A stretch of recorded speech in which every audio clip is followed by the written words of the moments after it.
Life and Biology. I'm Dr. Joel Graff, and this is a video about Mendelian genetics. So this is following up meiosis. Meiosis happens when cells decide to make some gametes, and you have sexual reproduction. And so Mendelian genetics are named after a guy named Gregor Mendel. He was a monk in Europe around 1850, 1860s, 1870s. Most of his experiments took place in the 1860s, I believe. So anyway, he was a monk, and he spent some of his spare time doing sciencey things. So that's what a lot of monks did back then. And he was studying genetics.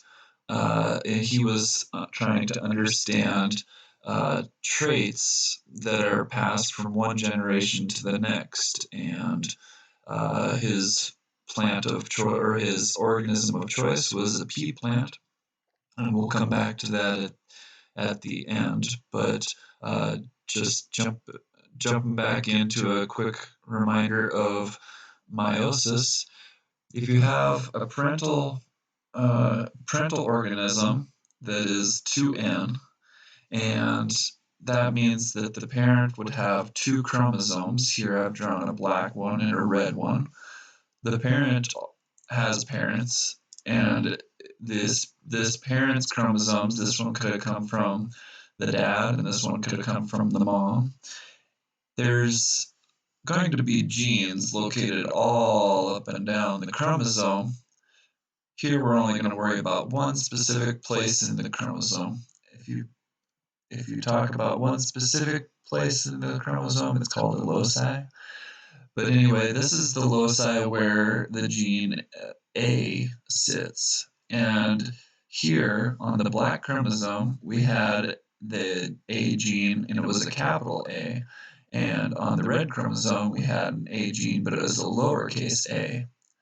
This is going to come back to talking about dominance. A would be dominant over lowercase a. Capital A would be dominant over lowercase a. But we're going to leave out any talk of dominance for a while. So again, our alleles are A and A. And because we learned about meiosis, we know that each of the gametes is going to receive just half the genetic information that the 2N organism typically has. And so half of the gametes are going to get the A from this, the capital A from this chromosome, and 50% of the gametes are going to get the lowercase a from this chromosome. So it's always a 50-50 mix, and it's always random which one of these alleles, or which one of these chromosome sections, end up in the gamete. Okay, so to bring in a new genetics term, if parent 1 has alleles capital A, lowercase a, and parent 2 has two capital A alleles, then we would say that parent 1 is heterozygous because its alleles differ at this particular loci. We've got the dominant version and the recessive version. Or it could be homozygous at that loci, capital A, capital A. Another option for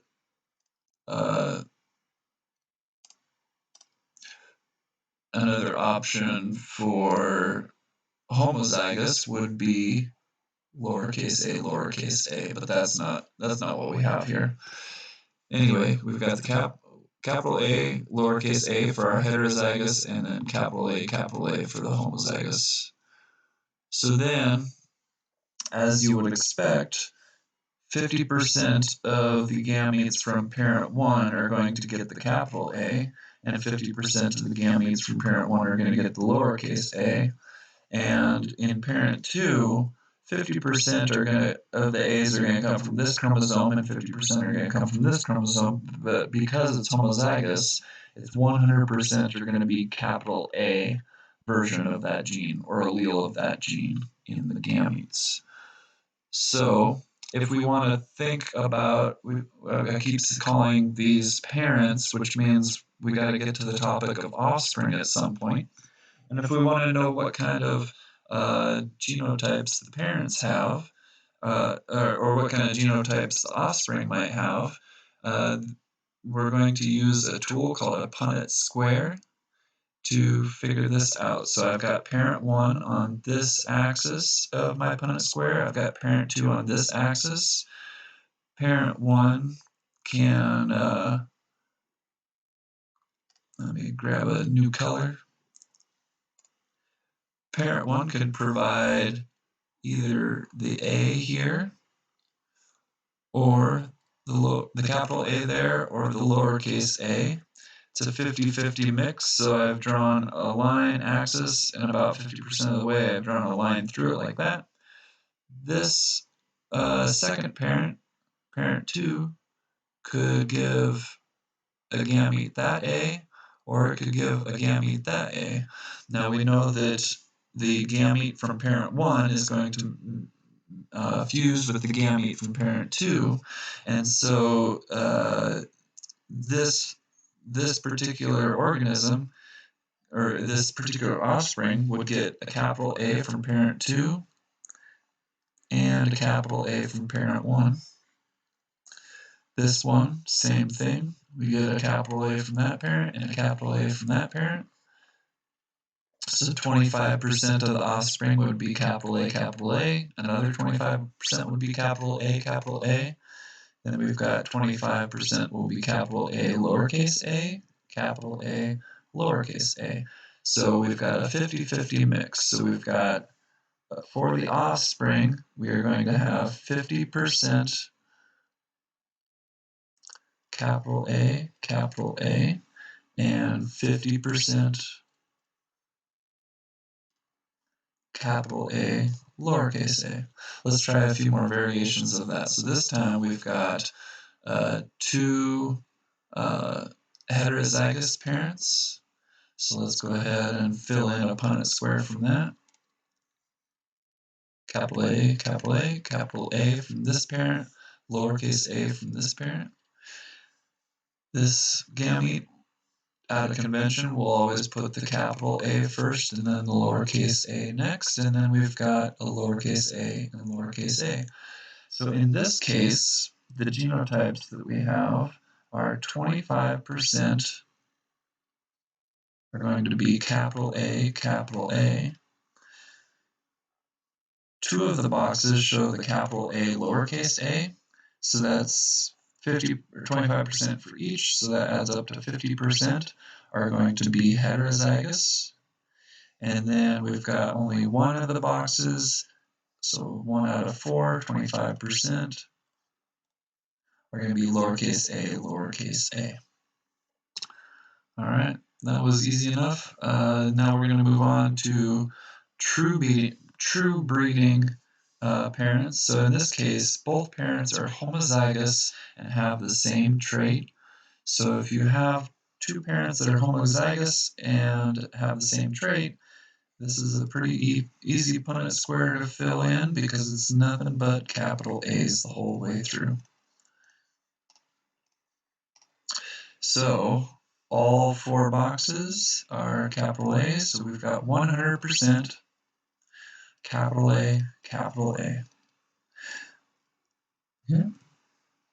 Here's another one that's true breeding, but this time around we've got lowercase a, lowercase a. Let's just go ahead and fill that in, and I already did it. It's all lowercase a, mix and match however you want from parent 1 and parent 2, and you get 100% lowercase a, lowercase a.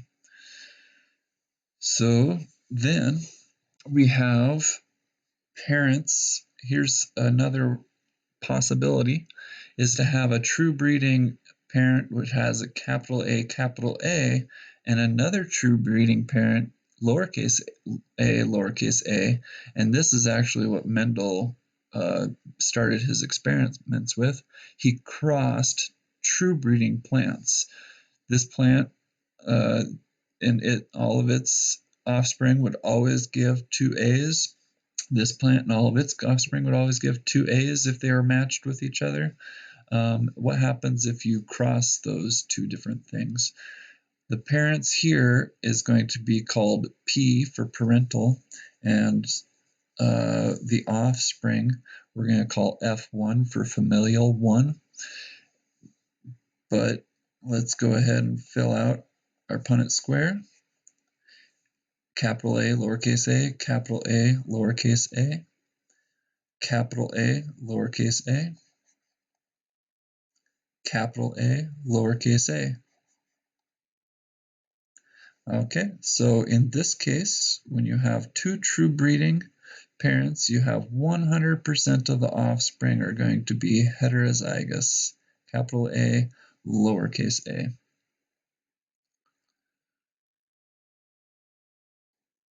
Now, if 100% of the F1 generation are capital A, lowercase a, what happens if we bred those two with each other? This is the second generation of Mendel's experiment. It's the F1. So we have a capital A, lowercase a, crossed with a capital A, lowercase a. This also has another name to it. We could call this a dihybrid cross.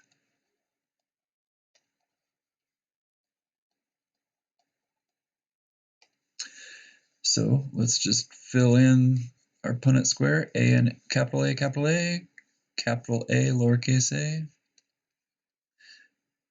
lowercase a, capital A, so we'll write it in that order, and then lowercase a, lowercase a. Okay, so we've got 25% are capital A, lowercase a. We've got 50%. Oh, that was capital A, capital A. 50% are capital A, lowercase a, 2 out of the 4 boxes. 25% are going to be lowercase a, lowercase a. Getting ahead of myself. So we've only been caring about which alleles the parents had and which alleles the offspring had. Again, notice that this was the F1 generation, so their offspring are going to be F2. So that's just standard nomenclature, historical reasons. Don't worry too much about F1, F2. Just know that every time you go down after you start your experiment, the F number increases by 1. Okay, jumping back, we've talked about the central dogma of biology before, and that is where DNA can be replicated to make extra copies of DNA. This could go from when you go from 1 cell to 2 cells, but it's also true when you go from one generation to the next, the DNA gets replicated and passed on. That gets transcribed, right? That's the word you describe for DNA to RNA is transcription. RNA to protein is translation. And when we talked about it being capital A, lowercase a, or lowercase a, we were referring to genotype. There's another genetics term that's not genotype, because this genotype has to do with the genome.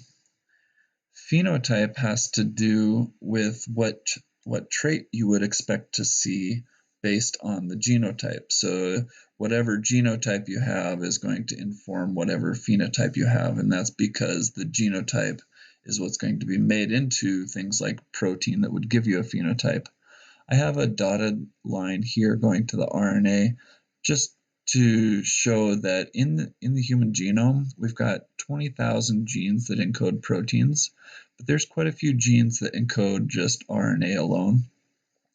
We're gonna, unless we say otherwise, we're gonna be saying that the phenotype is caused by a change in the protein. So if you have the capital A gene or the lowercase a gene, that will give you a different protein in the end.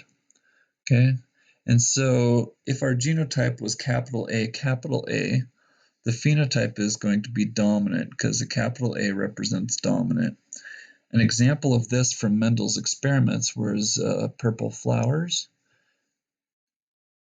If the genotype is heterozygous, capital A, lowercase a, the phenotype is still dominant because the capital A is going to be the trait that is seen, and the lowercase a will be silent. And so that would give you a purple flower as well. I guess it would give you a purple flower, give the P a purple flower. If the genotype was lowercase a, there's no dominant gene around, and at that point, only when you're homozygous for the lowercase or the recessive allele will the phenotype be recessive. And in this case, white flowers are recessive to purple. So this heterozygote here had the protein that could have given us white flowers, but the purple flowers shone through basically. So rather than draw out all those Punnett squares again, I just want to run back up to the top, and instead of just focusing on the genotype this time around, we're going to talk about the phenotype. So here in this example, we had a heterozygous as one parent and a homozygous dominant trait for the other parent. And so 50% of the offspring are going to have a genotype of AA, and that would be let's say it's purple flowers. And 50% are going to have a genotype of capital A, lowercase a, but if you remember, that was also a purple flower because the purple trait is dominant to the white trait. Here's our dihybrid cross. And so we had 25% capital A, which is purple. 50% are homozygous or heterozygous, and so that would also be purple. And 25% would be white, which means between those two, 75% of the offspring would have a purple color to it. True breeding, this gets kind of boring, so 100% are AA, so that's going to be 100% purple. Lowercase a, lowercase a, blah, blah, blah, and we end up with 100% lowercase a, so that would be 100% would be white.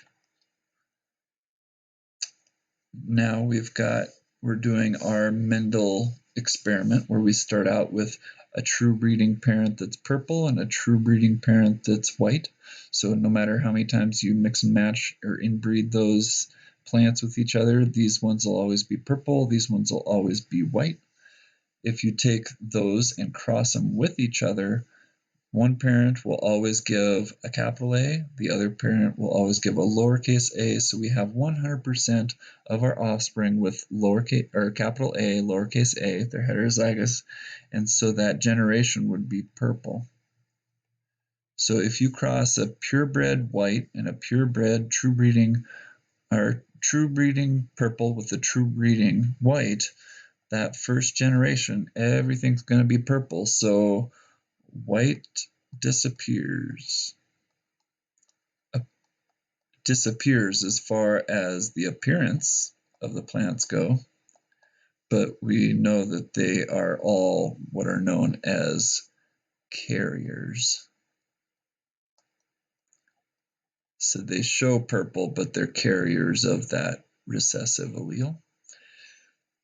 Here's the second generation. You took the F1 plants that were all purple and you crossed them with each other. So we took a purple plant and a purple plant, crossed them with each other, and 25% would have the genotype capital A, lowercase a, and 50% would have the genotype capital A, and 50% would be capital A, lowercase a, and so that would be 75% of that F2 generation would be purple, and 25% of the F2 generation would be white. So even though the parents were both purple,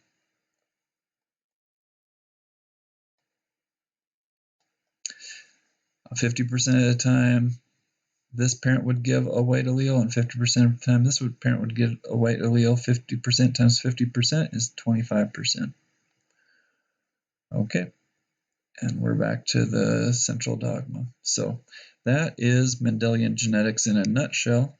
I gave the example of the purple flowers, but Mendel actually followed 7 traits. He did flower color, he did whether the peas were round or wrinkled, whether the peas were yellow or green, whether the plants were tall or short, and a few other traits. And each case, these he would do large numbers of plants in these experiments, and if you do large enough numbers of plants, you will end up with approximately these percentage of offspring each. The more offspring you have, the closer it, in theory, should get to the, let's say, 25%, 50%, 25% ratios for genotype. All right, that is Mendelian genetics. Hope you enjoyed. I'll talk to you later. Hopefully see you in class tomorrow. If not, next week. Have a good day.